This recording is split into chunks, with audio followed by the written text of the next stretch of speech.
Over-the-counter hearing aids are changing the way people are thinking about hearing health, but they're not for everyone. First, let's start by talking about who over-the-counter hearing aids are designed for. They're designed for that individual who has more of a mild to moderate hearing loss. That means if your hearing loss is outside of that mild to moderate fitting range, they're not powerful enough to give you the amplification or the clarity that you need. In other words, that means they're not going to give you the benefit that you're looking for. They're not going to give you enough clarity. They're not going to help with noise around you. They're not going to give you the clear, crisp sounds that you're looking for because they just don't have enough power to amplify anything over that mild to moderate hearing loss range. Over-the-counter hearing aids were also designed more for situational use. If you typically go to a meeting and you have a little trouble, maybe it's your weekly meeting, but you're not having difficulty in all meetings or in all situations throughout the day, an over-the-counter hearing device might be a good option that you can just pop in for your meeting, take it out when you're moving to your next activity. It's not something that you're wearing all day for all of your activities, whether you're at home, at work, wherever you are. So keep in mind when we say situational, it truly is situational when you feel like you're having that difficulty. I feel like a good example would be someone, even like myself. We can think about our eyes when we think about how we start with our, I would say, progressive lens journey. So if you're someone like me, maybe at some point you felt like, you know what, sometimes when I'm reading things, it would just be a little bit better maybe if it was a little bit bigger. So then that's when we take the first step and we start collecting our favorite cheaters. And I say favorite because let's face it, they have so many options. You can get on Amazon, you get them right at your door. They're cute, they have so many different colors, they're fun, they're great. But at some point you look down and you realize, okay, I'm now taking off my everyday glasses to put on my readers in order to check my phone or do whatever I'm doing, reading a book. Then I need my other glasses for distance, so I have all these glasses everywhere plus my sunglasses. So at some point you realize that you're gonna have to bite the bullet and you're gonna have to break out the big guns for the progressives. Now, I will say, you're saying, well, if you're giving this story, why don't you have your glasses on full time in your videos? And I will say, it's because when I have the ring light and all the different lights everywhere, sometimes I get a little bit of a glare, so I don't put them on in the video, but I do wear them all the time.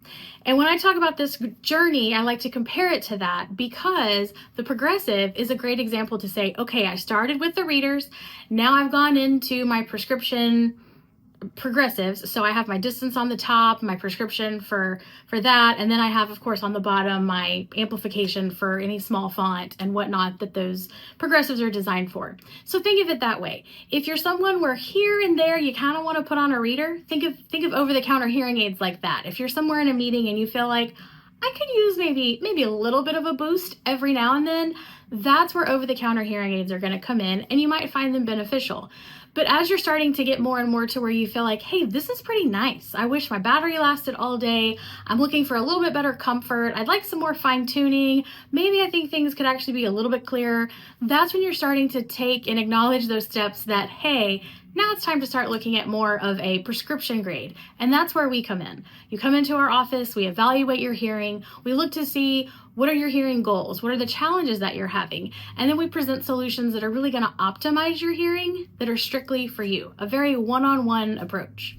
Now, if you're someone that is not a candidate for the technology and you're thinking over-the-counter devices, maybe you should skip them, you might be that type of person who you're outside of the fitting range. Maybe there's not enough power for you. If you're uncomfortable with new technology, over-the-counter might not be the best for you.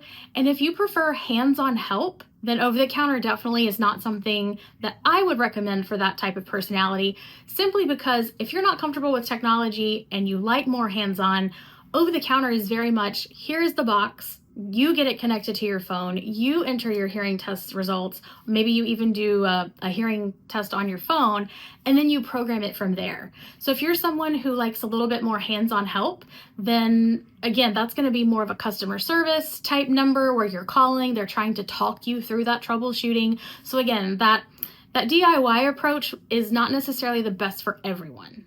Here's the thing to keep in mind. Hearing loss is personal, and so is the solution. So if you're someone, you feel like you're ready to take that next step to talk about hearing better, talk about the challenges you're having, visit someone like myself that's an audiologist or a hearing care professional. Let them know or let us know your goals with your hearing, what challenges you're having, and let's see what's going on. First, we can check to make sure if there's any wax in your ear, and if there is, once we remove that, is there even a hearing loss there? Was that the only problem that was impeding your hearing? If not, then once again, we'll evaluate further, and we'll talk about what priorities you have. We can talk about if you feel like starting with an OTC device is best for you. We can talk about where your hearing loss is. And if we want to discuss more of the prescription route, we can talk about what that would look like and what that path would be to optimize your hearing in that way. The biggest thing is, again, it's personal, it's for you. So take that first step and reach out to a hearing healthcare provider that you know and trust. Now, if you have questions over-the-counter hearing devices, hearing aids, anything hearing, feel free to drop it in the comments. That way we can address your questions and I'm happy to answer. And while you're there, be sure to like and subscribe to our channel. We'll see you soon.